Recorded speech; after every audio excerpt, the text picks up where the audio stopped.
तो जब मंगोलों ने दिल्ली सल्तनत पर अटैक किया उस टाइम अलाउद्दीन खिलजी और मोहम्मद तुगलक ने किस तरह से डील किया।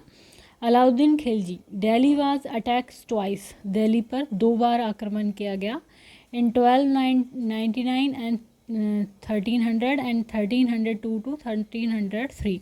तो 1299 से 1300 के बीच में एक आक्रमण हुआ और 1302 से 1303 के बीच में एक आक्रमण हुआ।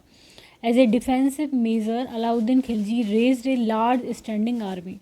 तो इसने अलाउद्दीन खिलजी ने डिफेंस के रूप में एक बड़ी स्टैंडिंग आर्मी यहाँ पर रेज की।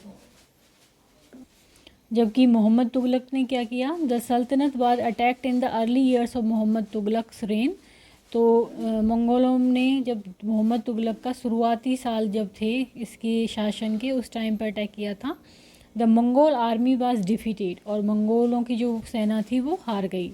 Mohammad Tughlaq was confident about the strength of his army and his resources to plan an attack on Transoxiana. He therefore raised a large standing army. तो जो मंगोल थे वो पराजित हुए और मोहम्मद तुगलक कॉन्फिडेंट था, उसके पास ऐसी आर्मी और रिसोर्सेज थे जिससे उसने अटैक किया कहाँ पर, ट्रेनसोक्सियाना पे, और उसने एक बड़ी आर्मी खड़ी करी। Alauddin constructed a new garrison town name Siri for his soldiers.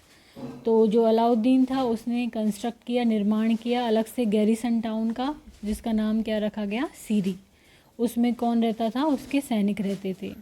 जबकि मोहम्मद तुगलक ने rather than constructing A new garrison town the oldest of the 4 cities of Delhi, जो 4 सिटीज़ थी दिल्ली की, उनमें से जो सबसे पुरानी थी दिल्ली ये कोहना, was emptied of its residents and the soldiers garrisoned there। तो ये खाली करा ली गई दिल्ली ये कोना, और वहाँ पर सोल्जर्स को रहने के लिए जगह बनाई गई और वहाँ पर वो रहे। The resident of the old city was send to the new capital of Daulatabad in south. जबकि जो ओल्ड सिटी के जो वहाँ के निवासी थे उनको कहाँ पर भेज दिया गया, एक नई कैपिटल बनाई गई थी दौलताबाद, जो कि दक्षिणी दिल्ली में थी, वहाँ पर उनको शिफ्ट कर दिया गया। देन वापस से अलाउद्दीन खिलजी के टाइम पे the soldiers had to be fed, soldiers को खाना दिया जाता था। This was done through the produce collected as a tax from land between the Ganga and Yamuna.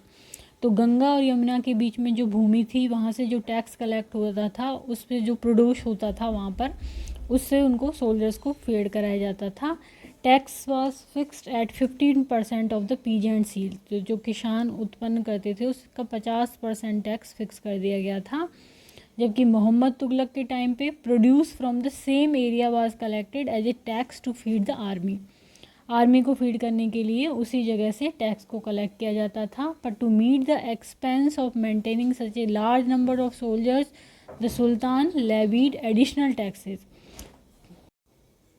तो इस स्थिति में सुल्तान अलग से एडिशनल टैक्सेस लगा देता था। This coincided with famine in the area. तो इसको जो वहाँ पर यदि कोई अकाल वगैरह इस तरह का हो रहा है तो उसके अनुसार इनको उस हिसाब से ही टैकल किया जाता था। The soldier had to paid, Alauddin choose to pay. यहाँ पर क्या है, अलाउद्दीन के केस में जो सोल्जर्स थे उनको पे करना पड़ता था।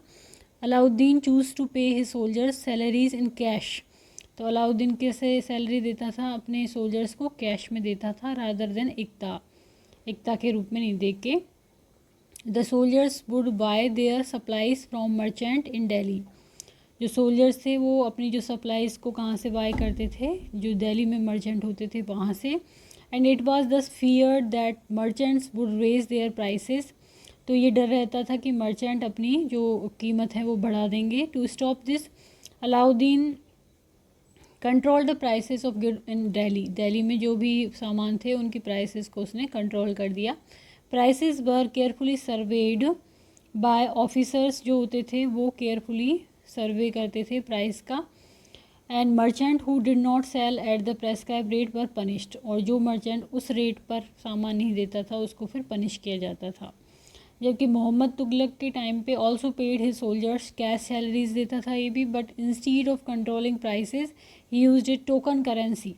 तो प्राइसेस की जगह वो क्या करता था, टोकन करेंसी के रूप में देता था। Somewhat like present day paper currency, अभी की जैसे पेपर करेंसी होती है उस तरह से, but made out of cheap metals not gold. Cheap में सस्ती मेटल से बनती थी वो, गोल्ड से नहीं बनती थी, गोल्ड और सिल्वर से नहीं बनती थी। People in the 14th century did not trust these coins, तो 14वीं शताब्दी में कॉइन्स पे पीपल जो लोग थे वो विश्वास नहीं करते थे। They were very smart, they saved their gold and silver coins and paid all their taxes to the state with the token currency. तो अपने गोल्ड और सिल्वर कॉइन को तो वो बचा के रख लेते थे और टोकन करेंसी से वो पे करते थे। This cheap currency could be counterfeited easily. Alauddin के administrative measures were quite successful थे and chroniclers praised his reign for its cheap prices. जो भी इतिहासकार थे उन्होंने उसके जो शासन था उसकी जो चीप प्राइस थी उसकी प्रशंसा की है।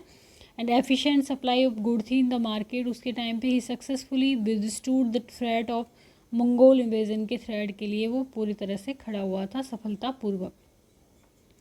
जबकि मोहम्मद तुगलक का जो एडमिनिस्ट्रेटिव मेजर्स था बड़े फेलियर था। His campaign into Kashmir was a disaster, जो उसने कैंपेन चलाया था कश्मीर में वो डिजास्टर की तरह था। He then give up his plans to invade Transoxiana and disbanded his large army को उसने डिसबैंडेड कर दिया। Meanwhile he administrative measures created complications create करी, उसके एडमिनिस्ट्रेटिव जो भी प्रशासनिक कार्य किए थे उसने।